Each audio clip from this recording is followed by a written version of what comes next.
Modi ula ong bakaroi kapar kaba pai khmat shaki kenthei kadei ka jingle kaba bahatam na kabenta ka jingpen kop bor ya ki kenthei aba ai Jingkren ha ka Jingialang Plie ya ka Jingialang Jong ki Myntri halo ka jingpen kop bor ya ki kenthei ha Gandhinagar ula ya wer ban weng ya ki ding pengkyang ki bakhanglat ya ka roi kapar ki kenthei Modi ula banjer halo ka jing don kam bagi haki madan ye leka ya ki kenthei haki tnat baro Modi ula kenmau ya ka jingno senyang jong ki kenthei haki tnat cooperative khamtam haka bedai bat ka kamri masih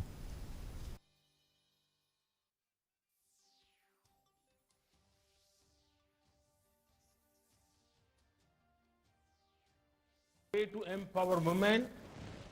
is through a women-led development approach. India is making strides in this direction.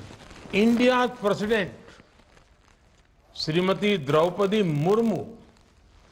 sets an inspiring example herself. She comes